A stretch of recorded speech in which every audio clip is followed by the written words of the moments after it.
Welcome, everybody. We are back in the studio, and today I have one of my all-time favorite guests. We are joined today by Iron Man himself, Mishaal Khan, highly respected figure in cybersecurity, author, international keynote speaker, having presented in TED Talks in front of MasterCard and even the U.S. Navy, as well as nearly every major cybersecurity industry event, with expertise in ethical hacking, open source intelligence, which is called OSINT, social engineering, and privacy. He's the creator of several side projects, including Operation Privacy, which we have cited often in our podcast.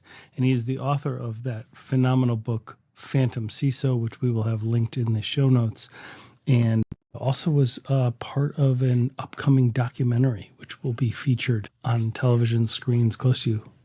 Mr. Khan, Senor, Monsignor, welcome. Thanks for having me, David. It's always a pleasure.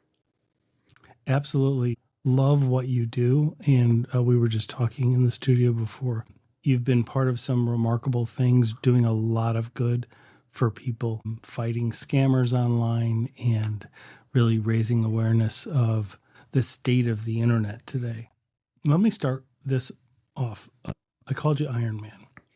And the reason for that is you have your address as like where is it where Marvel Studios is, or No, where is it? It's actually Iron Man's. It's Iron Man's address. Right? So when we say I have my address in my credit bureau, so when I pull a credit report on myself, it says my primary address is 10880 Malibu Point, Malibu, California, which is the address of what Tony Stark says in, I believe, Iron Man 2. He tells the bad guy, the Mandarin, he's like, come to my house. It's 10880 Malibu Point. And he comes and kind of blows up his mansion. So that's literally the address of Iron Man's mansion, which is, if you actually go there, it doesn't exist. It's they CGI'd it on a rock in Malibu, so I'm not really doxing anyone by using that. But hey, I managed to fool credit bureaus, the most legitimate sources considered in the US for address verification and checks, and I managed to get it up there as my top address. And sure, it may pose some issues for me, but it really doesn't. So I did it to prove a point. It really, yeah. And you've done that often. You've really pointed out some of the broken processes that are really out there. Your one of your side projects is Operation Privacy. Walk me through, just share with the listeners and the viewers kind of what that is. It is a remarkable platform that is crowdsourced. You're able to track your progress, and it really helps you, focus on privacy online. Just from a high level, kind of share with people what it is. I would say it started off as a very personal project on an Excel sheet.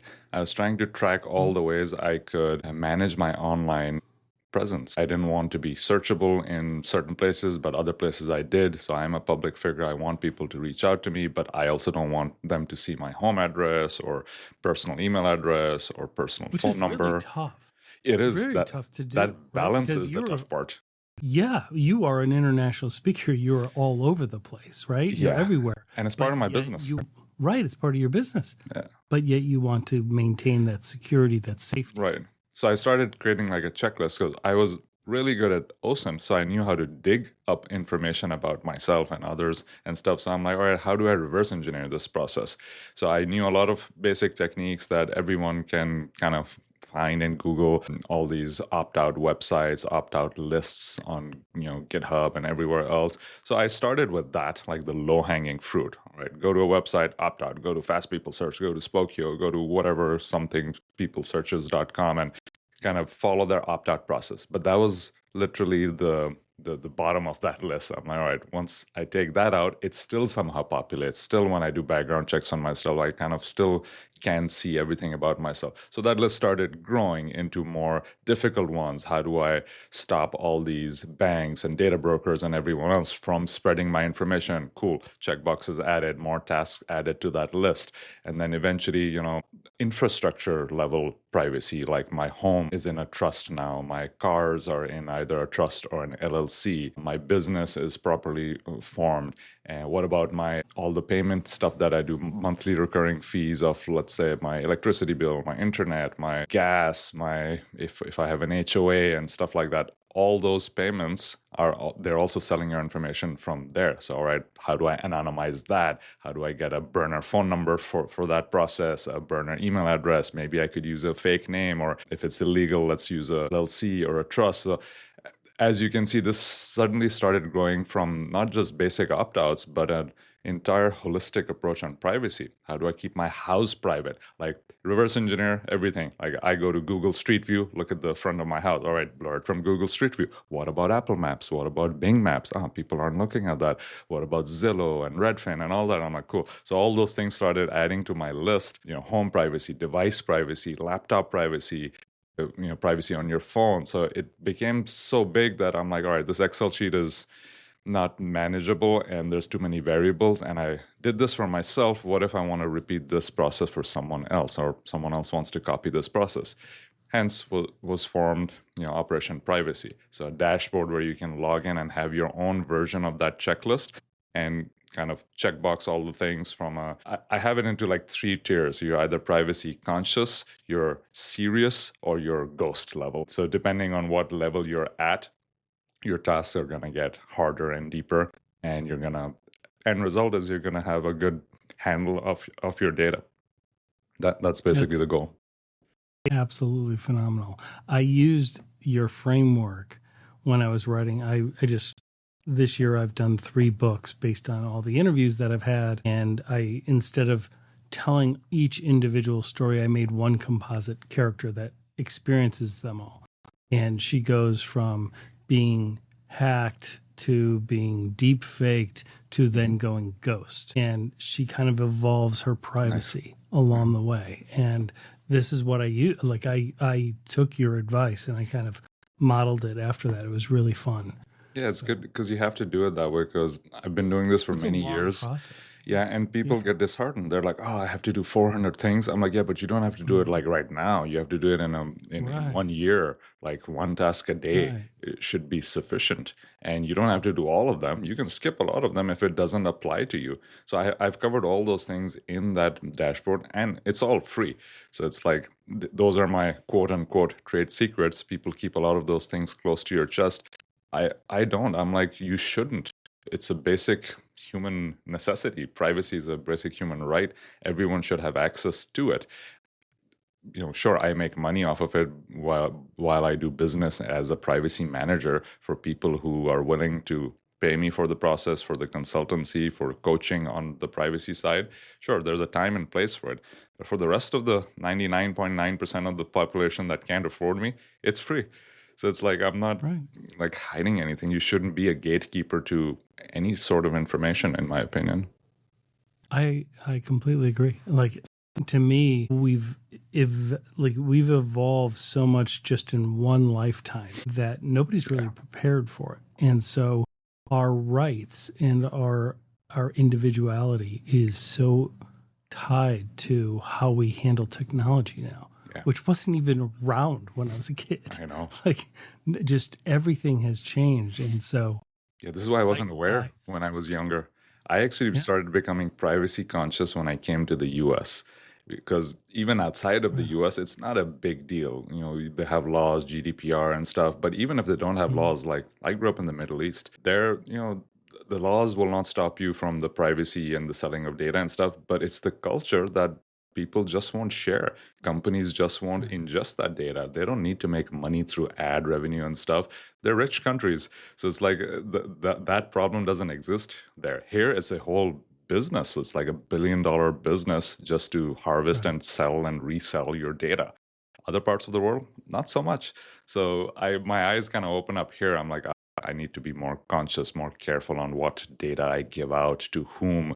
And there's like so many rules and laws and stuff, and no one's following it. So I'm like, you know what? Here's all my secrets out. Like, you guys should all be like taking care of your own data, because someone else is, benefiting over it, using it, abusing it, and you're the one who's going to suffer at the end when, you're caught in the wrong place at the wrong time with the wrong data. You name it. So many things can go wrong. Absolutely. When we spoke several years ago, you had told me a tip, and that was when, just little things that people can do, like when you're going to be away for a week or so, like don't have the forwarding when you forward your emails, or you Yeah. give an automatic notification. Oh, Don't tell out of people office. when Yeah. you're back and Yeah. when you're gone. Simple Don't things. make that public, Yeah. right? Like you can say I'm out of the office, or Yeah. maybe don't say that, right? Yeah. Either don't say it at all or just make it very vague. And Yeah. I've done that ever since. And someone, interestingly enough, someone that I know had the dates in there, and they were socially engineered while they were gone. There were emails sent to coworkers and things like that because they were able to say, "Hey, I'm over in Florida at this event. Can you do this, this, and this?" And they had spoofed the email, and it caused them a lot of problems. And as soon as they got back, I'm like, here's a good lesson. And people should know where these techniques come from. This I accidentally discovered when I was doing a pen test. So, the hacker techniques reveal these flaws. And I sent about 5,000 emails to everyone in the organization. And I got back these out of office autoresponders for about 50 people. And I'm like, cool. Most of them have dates next to it that I'll be out of the office from this date to that date. I'm like, all right, plan B. A lot of people didn't click on the links. Let me social engineer some of them. So the ones I would impersonate are the ones who are not in the office so that they can't defend themselves. It's like the hacker mentality. So I used to impersonate someone's email or their voice or whatever and call someone else saying, "Hey, I'm on a vacation, I'm on a boat. Could you just please click on this and handle this?" And they would. And they're like, "I can't come on a call just through chat or whatever." And they would fall for it because they're like, "Oh yeah, that person's known to be on a vacation till next week." I'm like, see, It's contextual, I'm exploiting right? that little piece. So I'm like, let's reverse that on myself. So from a privacy perspective, let's not do that. Let's not put at least dates in there. Just say, expect delays. I'll be, out for a bit or whatever. And that's enough. That's all the other side needs to know. And just for internal emails, yes, maybe not for external. External doesn't need to know. If you have a delay of 5-6 days in your emails, so what? I mean, those are little things, but if you do mention these things, then there's something to lose. So I weigh the pros and cons of every technique that I use. Unbelievable. Well, you do quite a bit of public speaking, and you've cloned voices online, and I'm just astonished by the level of deepfake capabilities and the advancement that has happened so quickly. Yeah. I mean, it is essentially, if they use the right platform in the right context, it is indistinguishable by the human eye, human ear. I mean, it is it is not robotic sounding whatsoever. It has the nuance, the timbre, the syntax of the actual person. It's remarkable. What kind of voice cloning scenario should worry like a small to mid-sized business owner? Like what kind of scenarios have you seen in the industry for leaders, business leaders, things like that? Yeah, I would say the quick and dirty ones are the ones that hurt the most, because voice cloning, in my opinion, is very close to perfect. Video, not so much. The longer you do any one of these techniques, a human will be able to figure out that this is not real. So from a hacker's perspective, I keep it short. If I'm going to exploit someone's voice, it'll be extreme, like 30 seconds or less, maybe 10 seconds at best. Like, get to your point and use all the principles of social engineering. Urgency, you need to take action right now. It's like, don't have them ask any questions within your statement. Say everything that is in their head, like what's going on, where are you, what do you need to do, are you a threat, yes, no. So answer all these within a simple sentence. Like, an example I often use is if I use someone's spouse and I call them and say that I'm at the bank. I say, "Hey, honey, I'm at the bank, and I'm opening up a new checking account, and they need your information as the beneficiary. So they're going to send you an SMS text message. Could you please give it to me right now? I'm waiting in line." So the other person is like, "Oh shit, this is urgent. I know exactly what I need to do. Oh, cool. I just got a text message that's six-digit code." It's like, "Yeah, I'll explain later. Just give me the 6-digit code." And you give it. Done. Within 10, 15 seconds, you have the MFA, TOTP code, whatever, And in the back end, a hacker could be just logging into your account. They have your password from a data breach. Everyone has passwords these days. They log in, and then right after the login, it says, "We've sent a text message to this person, 6-digit code. Please enter it here." That's when you make the call. And nice and quick, voice clone their spouse or whatever. And now they have the 6-digit code. They log in, and you've been hacked. So people are like, "Oh, MFA is like the best thing ever, and it'll protect you." No, it's good to have. It's a bare minimum, in my opinion, but you can hack almost everything at this point. So you need to take caution with AI, with voice cloning and stuff. And the solution to this is nothing's that urgent in life. Take a deep breath, relax. It's like this is not life or death. Yep. If it is, yeah, then 911 is the answer. But if it's not, then just relax. What's going to happen if you cut the line and call them back? Nothing, a little bit of delay, but you're not going to lose much. So that's basically what's being exploited, your attention. I'm safe because my wife would yell at me for being at the bank, opening up an account without her. She'd be like, "What are you doing? What you know what we're doing?" So I think we're safe there. But let me ask you about this. I've heard voice clones done when people leave a voicemail, like on our cell phone, right? We have our number, right? When people from the outside call our number, we'll leave a voicemail. "Hey, this is David D. Morrow, blah, blah, blah. Leave, please leave a message. It's very important, blah, blah." And they're able to clip that. Yeah. And so one thing I've seen a lot of people is just let it go to the default. Just let it be the number. And that's one of my tips in Operation Privacy. One of the checkboxes is delete your voicemail and keep it to the default, whatever it is. Because it serves the purpose. I'm like, what's the pros and cons? It's just a vanity thing now, having your own voice. Right, it really is. It really is. Yeah, look at it from a logical perspective. Is it any better? No, it's not. You get the message. But you're right. So I've actually used that many times in a demo. Companies have hired me to do an internal demo. And I'm like, I took one of the CEO's voice. If they weren't on a podcast or anything, I just call them in the middle of the night. So I get their voicemail from a burner number, let's say a Google Voice number or something. And I just record that voice and I use it for cloning. All you need now in most of these softwares online is like 3 seconds, they say. So 3 seconds for a good enough clone. The longer, the better, but 3 seconds is like their minimum. So I'm like, yeah, I got more than 3 seconds, and then I clone it in a way where I put a little bit of distortion in the sound, so I lower the quality so that you can't hear the imperfections, and that's real life. And people fall for it when it's quick. People don't realize all these imperfections and stuff. It's a matter of urgency because I'm exploiting the human mind at this point, social engineering. But I'm just using technology to kind of help me. So yeah, be careful. If I gave you 10, 15 minutes and a company name, like what open source intelligence could you find out before any, phishing email went out? I would probably first start with a broad search about the company online to see what does their social presence look like. Do they have a Facebook? Do they have LinkedIn? Where are their mentions, their names in certain articles? Then I would look at data breaches. Once I have their domain and a few employee names, I would quickly look at data breaches, just like the domain part of it, and see who's part of a data breach. Look at their passwords. And look at anything else that's part of a data breach. Sometimes you get addresses. Sometimes you get, the MGM data breach. Spark Mobile data breach will have license plate numbers and stuff. So I would try to gather as much information dump as possible from different sources, social media breaches and stuff, and then look at their technology infrastructure. What is the company using? Are they using Microsoft as their email or Google? What is their MX records? Where are they hosting their website? Who are their partners? What technologies do they use? Are they a Cisco shop or HP switches and stuff like that? That all is good because right now I don't know what I'm going to do with that information, but 5, 10, 15 minutes, gather as much as I can.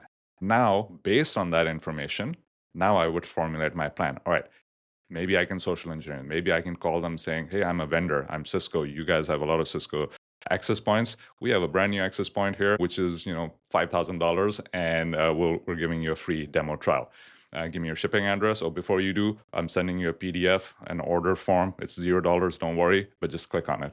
and whatever errors it gives you, just forget about it. It's like a old janky form. Just click yes on it. So little stuff like that. Now I've clicked through and maybe installed malware, or maybe impersonate some employee and walk through the front door and say, oh, here's that delivery for such and such, or I'm part of this meeting for whatever, or this event is happening and oh, that event has been canceled. Oh my God, emergency. That event can't be canceled. Well, it was on your Facebook, so I know what you guys are doing, or I know your interests. I know the CEO loves golf, so here's a golfing email about something. Or you were part of a certain breach with a certain, let's say the Audi breach, so I know you drive an Audi. Oh, here's a free offer for an event that Audi is hosting. So based on that information, I could do phishing, I could do social engineering, I could do external, web attacks, or I could exploit something on your website or a portal, or the possibilities are endless. And this is where I believe the hacker's creativity comes in. But without the OSINT piece, I would be shooting in the dark. Phenomenal.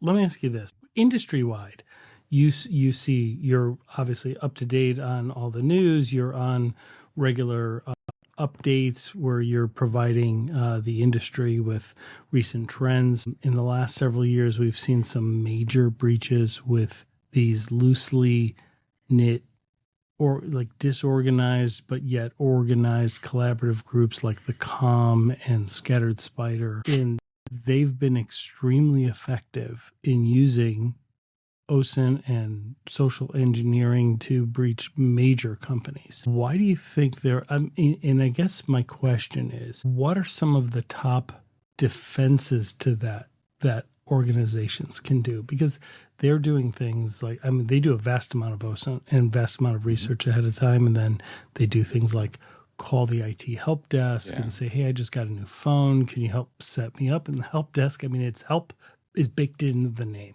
right? And the kids working those desks, I know them, like they're just trying to get through their day. They have 1,000 tickets to do. So they're just, they don't see it coming. What are some of the best practices there? Yeah, I think you kind of mentioned the problem very well. One of the things you mentioned is this is long term. The hackers, the nation state attackers are doing this for months at a time, 3, 4, 5 months, 6 months, sometimes years. They're doing reconnaissance, OSINT, just collecting information, waiting for the right time. So that's one of the lessons right there. These things don't happen randomly. If it's a strong enough hack, it's going to take time. So why don't you take time for your defenses as well? You think, one click, one little security product is going to solve your, this mess? No, you need to take a similar approach where strategy is involved. And these are the type of things I mentioned in the book, the Fandom CISO. Take a hacker's approach to being a CISO. Is what are hackers doing? All right, they're doing this. They're setting themselves up for success. Well, set yourself up for success too. Do your own scans before they do the scans. Do your own pen tests before they do a free pen test for you. Do a CIS assessment or NIST assessment or HIPAA or whatever. Do security risk assessments. Make sure your GRC is in place, because those are the low-hanging fruits. That will kind of tell you the gaps that you have, and then start patching those gaps, start fixing those gaps. Whatever technical controls fit in those gaps, do it that way. Most people have that tactical approach first. They're like, all right, here's 5 products that we have. We should be secure. No, it's not about product security. Product security is plugging a gap. What is your gap first? So, that's one side of the big puzzle. The other thing is, you mentioned that they're exploiting the help desk and exploiting your willingness to follow a process, follow an SOP, follow whatever your company has told you to follow to help others. Well, they're using social engineering to exploit that because they know what to expect. The solution to that is a security culture. Very few of us are focusing on that. So I'm a virtual CISO of a few organizations, and I see my biggest goal is establishing a secure culture where everyone in the organization is aware of what hacks look like, what should we do, where they don't feel awkward saying no to something because they have security in the back of their head. They're like, no, this is for the sake of security. If I'm too gullible, quote unquote, I could compromise the whole organization. I show them real examples. I'm like, look, this is what's happening. I involve them in the process, saying, look, your company is being attacked by this phishing scam or this person called the call center. You should all be aware. So involve them. This is how the company employees, whose job, by the way, isn't security, they will know what security is. It's a serious thing. And now you're developing a security culture. Another thing I would often tell companies is don't have this security culture of punishing people. Like I failed a I phishing was test. just about to ask you that, right? Yeah, Like have it hinders have it. comfortable, have it helpful for them to see something and say something. Yeah, Have rewards, have exactly. like bonus points A or reward things like system. that. Because I always say you have a punishment system, but what about a reward system? You punish them for failing a test or clicking on an internal phishing link. But what if they pass that test? What if they inform you of a legitimate phishing threat that they had and report to IT or security? Do they get a reward? Like a gift card, a pat on the back, a Right. public announcement, Yeah. something. Make up something, but have Right. a reward system.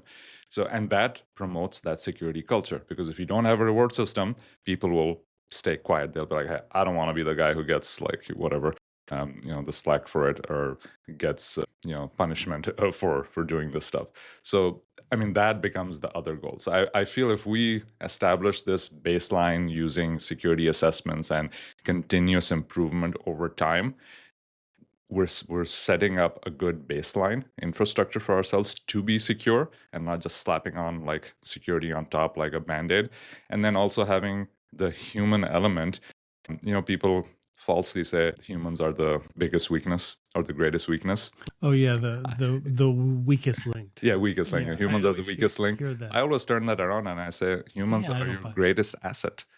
So Right. if you train that asset to be security aware and inculcate that culture, then you've just flipped the script around. So that's kind of Yeah. my long-term solution. Absolutely. Hey, I wanted to ask you, and I could be totally wrong. I thought I read somewhere that you were brought in as the hacker on a stalking case, and were you able to track down somebody, or is that not? So yeah, I mean, many stalking cases. I I don't was know going which. to say there was a few. I forgot which one it Yes, was, but I saw that and I'm like, I've got to remember to ask Mishaal. yeah, I think the biggest one was on a podcast called the Pretend Podcast, and they had a series of like 16 episodes or something of a real stalking case. It was going on live, and I came in as subject matter expert on hacking and how the stalking was going on. Helped out the podcaster, who's an investigative journalist, and law enforcement was involved. Provided them with the data. I kind of translated what all that data meant, told them to issue certain subpoenas with certain ISPs around, with Google, Snapchat, whatever, and then get some IP addresses, do something with that IP address to kind of guide a lot of them through the process and say, all right, well, what will a subpoena get you? All right, we need that IP address. Now let's go to the telecom provider. We know who the ISP for the home is. Let's see if we can get to the home address, and then so many other technical things like that. And that's where people need help. Law enforcement definitely needs help there. They have very few resources, and the few resources that they have, their technical expertise are much lower than the general private sector, I want to say. So they absolutely need the help. And cases like stalking or doxing and stuff, I feel all of them can be resolved. You just need to put in enough time, effort, and it will be done. So I've been part of quite a few stalking cases. Some 6 months, a year it took to kind of resolve just because of the legal process. Some of them took a week, a couple of days, and boom, results were there. It's some of the things are just very easy because the people you're dealing with, the victims, are not very tech savvy. But once you kind of guide them through the process, they know what they're doing then. Once again, it's like you're Iron Man or Batman and able to like help law enforcement solve these crimes. It's remarkable. And I like hats off to you, man. Like that is just so good to see. Well, on that note, I would say a lot of the cases that come to me, I first tell them, like, have you tried other avenues? Have you tried law enforcement? Have you tried local Right. communities? And they're like, yes, yes, yes. Depending on where they are, there's Yeah, some. it's going to be different. It's going to be different, and Yeah. a lot of law enforcement don't have cybercrime divisions. And I right? tell them, once law enforcement fails you, then reach out to me. I'm not your first line of defense. I'm Right. your last line of defense because my methods may not always be legal, ethical. And I say this not because I'm a vigilante or anything. I say this because every state, every country has its own laws. And in my opinion, there are a lot of silly laws that are preventing people like me from helping innocent victims. Simple example is like the Computer Fraud and Abuse Act of, I don't know, 19 or 1600s or whatever. Right. It's so archaic that basically says I can't do anything on the internet without getting like penalized for it. You log in or you access a website that you're not supposed to, not even log in, but just be in a place in a website, you can be penalized. There's an example, if you Google F12 is not a crime. There's even t-shirts that say that. It's one, I think, journalist press F12 on a Windows machine, which is basically viewing the code, the HTML code. Right click, view source, same thing. I do that all the time.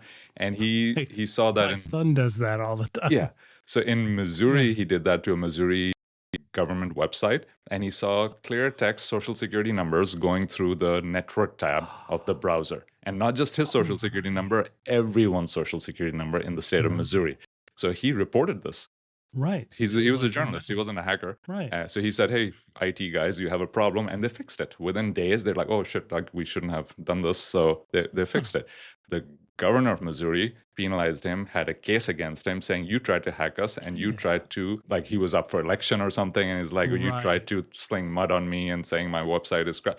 I mean, they took a political turn to this. So he was actually being prosecuted for this for years. He spent thousands of dollars defending himself and saying, I'm the good guy here. Yeah, so I'm like, I think of those things. I'm like, do I really want to do this publicly? Or do I want to help people privately? So I chose the private route. I'm like, I'm not going to advertise half the things I do, because if I do, law enforcement will come knocking on my door for doing the right thing, for doing their job in most cases. Exactly. So I can tell you from experience, I've been doing this ever since I was a kid. So, 35, 40 plus years. I would say the number one hurdle for a person like me trying to help out victims is law enforcement ego.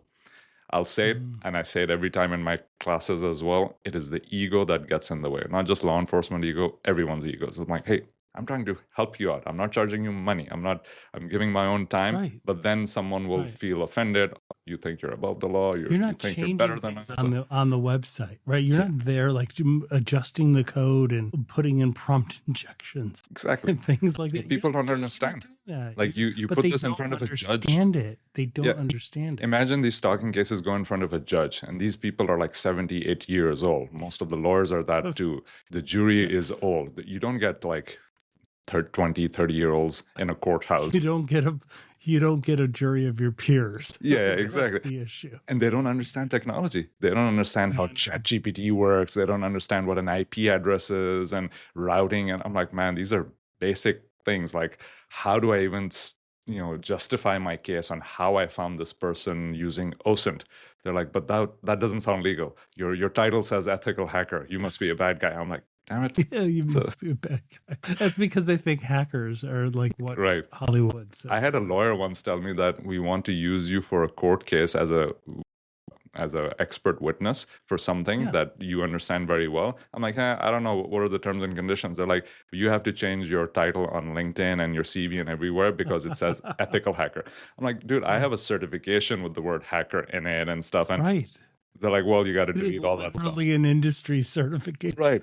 And I'm like, why though? He's like, it won't work well against the judge and the opposition. They'll be like, oh, look, he's a hacker, so we can't trust his methods. I'm like, great. I'm like, you know what? I don't want to be part of this stuff. You guys fight the legal battle. I'll fight the technical battle. I'll do what I'm good at. You do what you're good at. And let's not let's collaborate where we need to, but I'm not going to cross paths.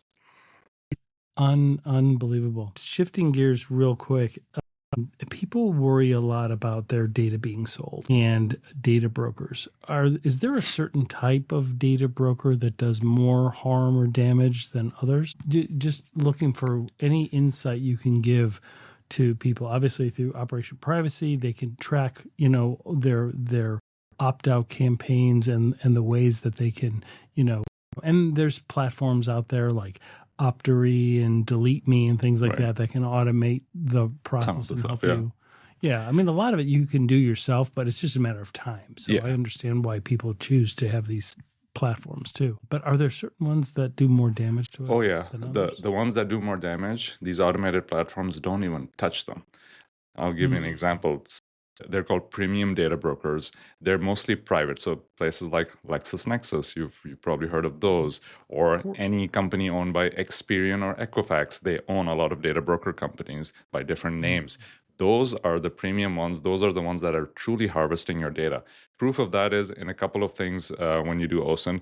If you issue a FOIA request, Freedom of Information Act, on your own house in your own county in the US, you will see all the other people who have issued requests on the neighborhood as well.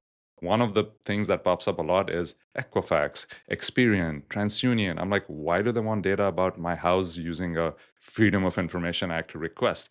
They're just harvesting all the data using the legal means and saying, who lives in this house? How long have they lived here? And then they're harvesting that data.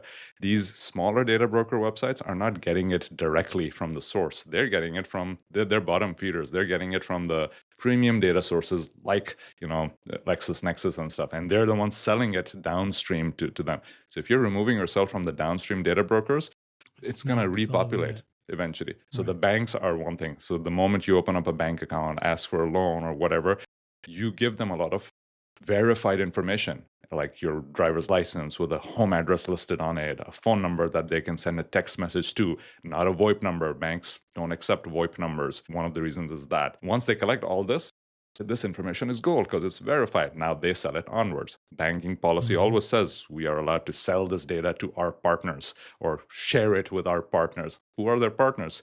All these big data broker companies are their partners. So they're double dipping on you. They're making money from you and then from selling your data. Another example that you see is the DMV sells your data. People don't realize you go to the DMV, get a plate. Like, I just want to change my car plate number or title or whatever, and the information they're getting, they're actually selling. But people ask me once, like, but I didn't sign up for this. Where's the opt out? I'm like, oh, there is no opt out. There's no checkbox that says I allow you to sell my data, because this is the government. Those opt outs and privacy policies apply to the private sector, not the government sector. The government can do whatever they want with your data, which is very true. People don't believe me, but it's Google, still really remarkable to think that the DMV is profiting. And this is not just me saying it. From selling the data. No, there was several tweets I saw. Google this phrase, California and DMV, $50 million. Just Google these simple words, and you'll see articles after articles of how the California DMV makes $50 million a year selling drivers' data. I'm like, what? That's a lot of money. And this was like old news. So now they're probably making double, triple of that. So all of these are the premium data brokers. And I'm like, all right, these are the places that you need to stop your data from, or the legitimate data to go. So that's why when I go to the DMV, the vehicle is not under my true name. It's under an LLC or a trust. It just adds a little layer of privacy. We talk about layers of security. I add layers of privacy to my life. This way, everything's still legal. I'm not breaking the law. But when someone tries to pierce that veil, most people will fail.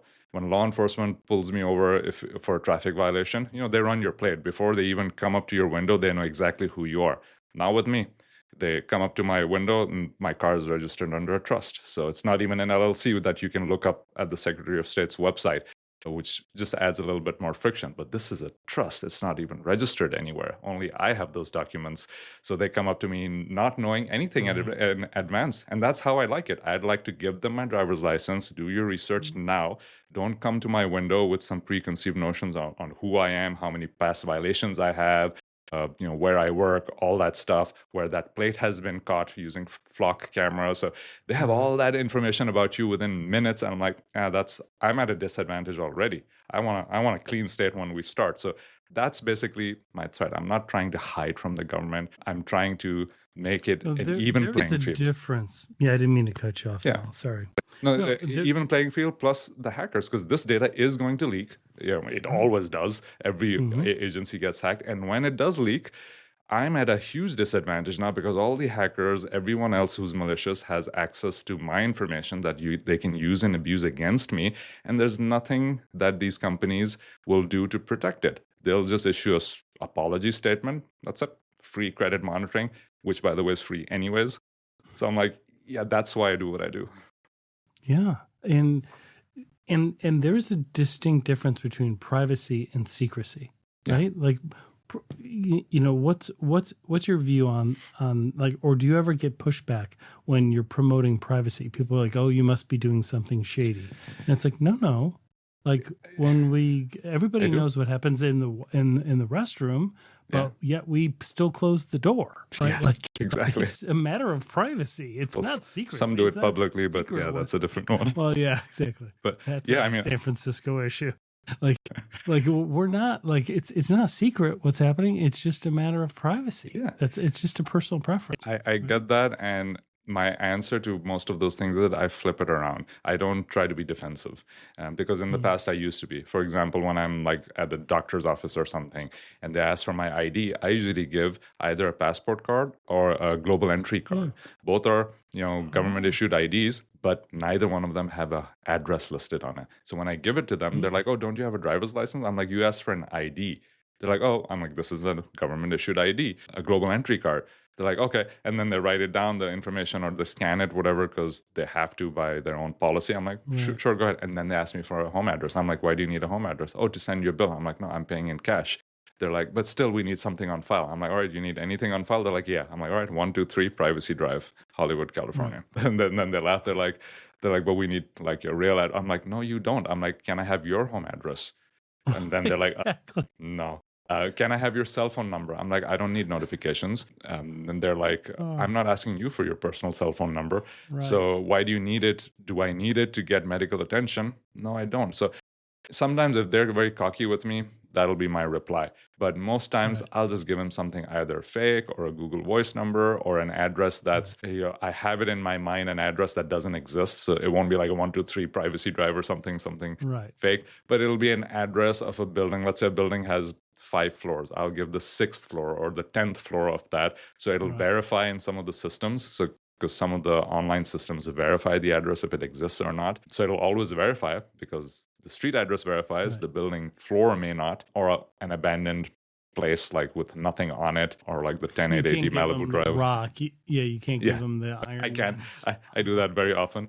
And the thing is, when I do that, I often see statements with that address on it, and I get mail. So I give a PO box in most like legitimate cases. When they ask, I'm like, "All right, here's my PO box." And then I start getting junk. And I always jokingly tell them, I'm like, "Please don't send me junk. I'm giving you my address, but please don't send me any junk." "Oh no, we don't send junk, blah blah." I'm like, "Cool." And then 1 month passes, and then all these partner companies are sending me junk. They're not, but they've clearly sold my address to other hospitals, other clinics, other medical whatever crap online. And then I start getting offers.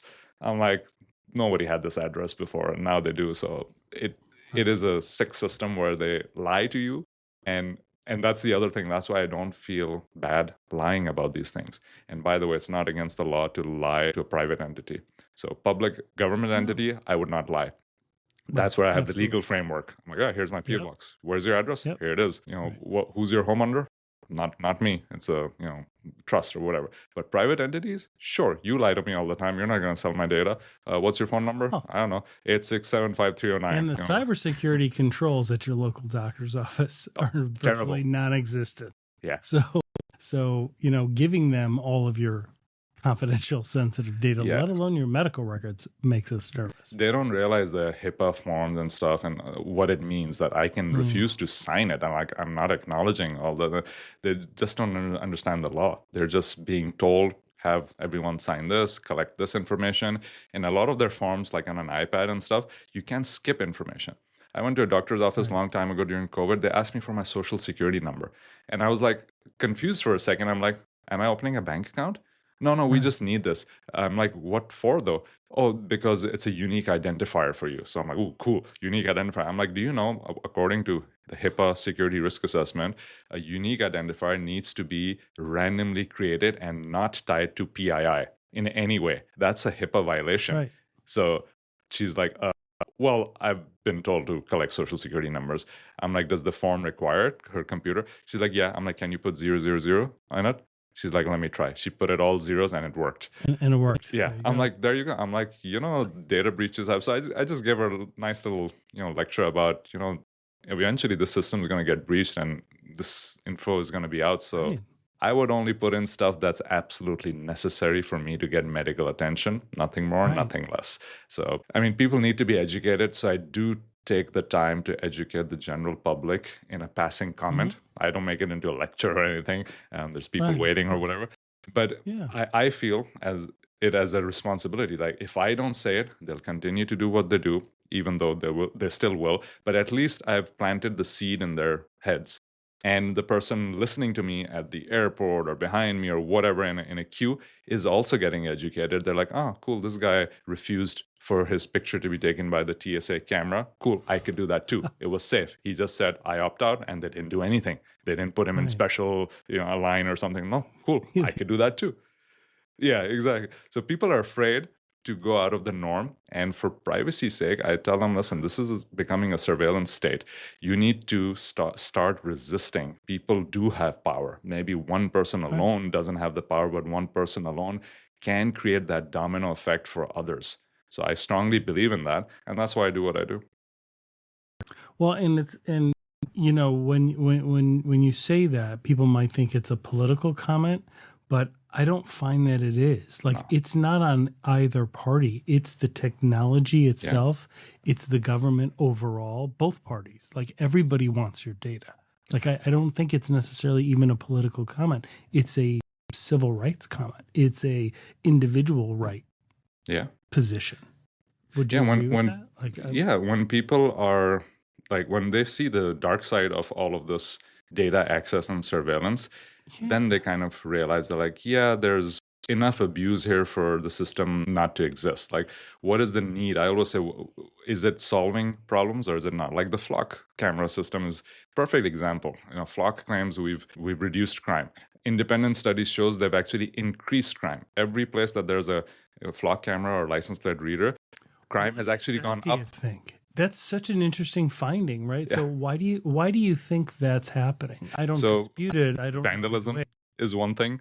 So Yeah. every time people see that, vandalism. The other thing is people resist. They're like, you know what? There's a camera here. I'm just gonna wear a mask and do whatever I was gonna do anyways. So they kind of try to stress test the system, or they kind of try to go against it. It's like the hacker mentality. Right, if it really if a is. website says this site is hacker proof, no one can get to it. You know what? It's You've just getting attracted more breached attention. immediately. So Right, that's the thing with exactly. these cameras. They're like, oh, look, there's a camera. Watch me. Here's a challenge. I'll still steal from this house and I'll use someone else's plate, or I'll just remove my plate and let's see what happens. And I mean, I've seen both sides of this, and I'm truly of the opinion that these systems don't cause much of a dent in the system of justice. Like if they're there for justice or to protect the kids, they use this a lot for emotional, response. They're not. If you really wanted to protect the kids, if you really wanted to protect humans and provide justice, there's 100 other things I could tell you to do right now for free, which will have 100 times more impact. But they choose not to go that route for so many. Like now the reasons become political: money, corruption, power. So although I don't ever want to get into that argument, but that is the factor Oh, yeah. that drives this, unfortunately. Yeah, absolutely. Unbelievable. So thank you so much for today. As we wrap up, I want to ask you about your upcoming documentary. Obviously, it's in the works. There's NDAs, but what can you share with us about it? Yeah, there's a documentary that I was part of. It's been aired at the Tribeca Film Festival, so it's about to be released. Yeah, it's called Star, man. That's so cool. It's called Stealing Magic. So someone from that magic community reached out to me. They actually saw a video of mine on YouTube with David Bombo, and I was doing OSINT and stuff. And in the video, I said, I like challenges. This is why I do what I do, because if there's a hard enough challenge, I'll put all my effort into it and solve it. So the guy was like, listen, we don't know each other, but you said you like challenges. I have a challenge for you. I'm like, all right, what's the challenge? So he gave me a bunch. So one of them was like, we've been trying to catch this hacker for a while. Can you figure out who this is? I'm like, who is this guy? He's like, oh, they're pirates, basically. So the gist of the story is piracy is happening a lot in the magic community. They're pirating books of magic secrets and stuff, videos, and selling it on pirate websites. This has been a problem forever, but in the magic community, it's a smaller community and they get affected very quickly. All their hard work that they put into it, someone's stealing it and selling it for $1 somewhere online. Mm. And this became so big that it's like a big industry right now. So I kind of put my head to it, and it took me about an hour or two, and I found enough evidence to point them in the right direction. Other people were involved, Department of Justice was involved, other nations, law enforcement was involved, and it took me all about an hour to figure out. Wow. The way I did this was breaches, because I looked at breaches, stealer logs, found IP addresses, found other commonalities between the hacker's infrastructure versus other legitimate, their real infrastructure, because they either shared a password somewhere in a breach or their username was very similar, and their IP addresses and computer names were in stealer logs. I'm like, cool. Without a doubt, this is the guy you're looking at. And it is a limitation for others, like law enforcement cannot use stolen data, breached data. I can. I'm in the private sector. I can absolutely use whatever I want at my disposal to solve, crime like this. So I used those techniques, and it was pretty successful. They ended up like making a documentary about the whole process. I have a very small role in the documentary right towards the end where I kind of crack open the case, but that led to other really stuff. Important. Yeah, that led to some of, like, if you want to see something more publicly available on my YouTube channel, I have a 10-minute video of unmasking the mask magic. That's what he calls himself. Remember back in the days, there was a mask magician. There was like a series about it. This is like the second version of that. He's a guy on YouTube that has like 3 million followers, and he makes a lot of money on Instagram, YouTube, and stuff, wearing a mask and revealing other people's magic tricks. Like, this is how it's done. And you're kidding. And he's basically he's basically stealing that intellectual property. Yeah, he's basically reading the books which says don't really reveal the secret, and then he's looking at the technique and then recreating it in a 30-second video for the TikTok audience, Instagram Reels and stuff like that. And he has a lot of followers, like millions at this point, and no one knows who he was. So I made a little video on me unmasking the mask magic. I'm like, all right, you guys have been trying to figure this out for years. It took you like an hour or so. It took me exactly 1 hour. But the way I did this was very unconventional. People think, oh, OSINT is just Googling stuff and figuring out using a browser and like going to different. No, it wasn't just that. I actually looked at 1,000 of his videos, and I actually fast forward that video showing that I actually did the work. It's not magic, quote unquote. It's hard work to unmask someone like this. And I went through all of them, and I found peculiarities. I found differences that only the human eye can pick up and the human mind can do. Because people ask me, could AI have done what you did? I'm like, nope, absolutely not. Because for AI to do what I did, like the OSINT piece, I need to tell it what I'm about to do. I don't even know what I'm about to do. Because as I'm searching for stuff, I'm like, oh, what's different here? What's unique here? Where can I kind of pivot off to? Then it takes me to this rabbit hole, and then that little, tangent somewhere else. There's no way of pre-programming. There's no way to do that. AI can't do it. Yeah, it's an organic growth. Like, think of it like a tree structure. It goes in all directions. Then I start pruning it myself. I'm like, all right, this is useful. This is useless. Let's focus here or there. That's creativity. Like the way I found the guy, it's in the video, but it's basically a plant. There was a little plant in the bottom of the screen of the mask magician. In one of his 1,000+ videos, he had a little bit about his background. I noticed that it was in my memory, in my RAM up here, and then I looked at another guy who I knew was a suspect, and in his house I was looking for those kind of things, and I found it there. I'm like, AI couldn't have done that, because I looked at things that clicked in my mind. And then other things that kind of validated everything together. I looked at things in the reflection. Like, he held up that YouTube plaque that you have, the silver one, and in the reflection there was a couch, a red couch. I looked for that red couch in multiple targets, and I found that exact same couch. I'm like, these are the things that a creative mind can achieve. And once you know how to do these things, like the techniques are there, you just need to apply them. And I feel like with this super skill, the superpower, you can solve anything. That's why you're Iron Man. That's what I'm telling you. And your business partner is Batman. Yeah, that's why I don't sleep at night much. That's why you don't sleep. Well, at least you sleep in a bed that nobody can find. So that's at least Hopefully. You're safe. So yeah. Hey, thank you so much, man. Great conversation. Wish you the best. Please let us know when we will obviously have your book, and I encourage people to get it because it is a really good book, The Phantom CISO. It's up on my bookshelf. When the documentary comes out, I'll also update the show notes so you Thank guys you. will be able to find it here. Just congratulations on all the great work, and we will definitely stay in touch. Thanks. It's friend. always a pleasure talking to you. Great job. Great to see you. Wish you and your family the best. Thanks. Thanks, man.